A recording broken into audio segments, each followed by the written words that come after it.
Power star Pawan Kalyan latest movie Katamarayudu పోస్టర్లతోనే ప్రభంజనం సృష్టించింది. టీమ్ కాటమరాయుడు రిలీజ్ చేసిన మోషన్ పోస్టర్స్ యూట్యూబ్లో నెంబర్ 1 పొజిషన్లో ట్రెండ్ అయ్యాయి. అయితే యూనిట్ ముందుగా చెప్పినట్టు టీజర్ని మాత్రం రిలీజ్ చేయలేదు. ఆ టీజర్ని సంక్రాంతి కానుకగా విడుదల చేస్తున్నామంటూ చెప్పుకొచ్చారు. 4 పోస్టర్లతో పాటు టీం అంతా విషెస్ చెప్పిన ఒక వీడియోను కూడా రిలీజ్ చేశారు. కాటమరాయుడితో ఆడిపాడుతున్న అందాల బామ్మ శృతి హాసన్, అలాగే కాటమరాయుడు తమ్ముళ్ళుగా అదరగొట్టిన Ajay, Kamala Kamaraju, Sivabalaji, Chaitanya Krishna new year wishes చెబుతూ అలరించారు. ఇక director Dolly, music director Anup రూబెన్స్తో పాటు టీం మెంబర్స్ అంతా విషెస్ వీడియోతో ఫ్యాన్స్ని ఖుషి చేశారు. అయితే కాటమరాయుడు మాత్రం కనిపించలేదు.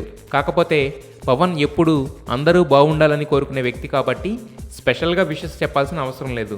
సో మొత్తంగా ఈ న్యూ ఇయర్ బ్యాష్కి మంచి జోష్ ఇచ్చింది టీం కాటమరాయుడు. ఖచ్చితంగా మీరు అందరూ గర్వించే విధంగాను, అరే ఇదిలా చిరంజీవి అంటే మళ్ళీ అనే విధంగా 150వ సినిమా ఉంటుందని, అందులో మళ్ళీ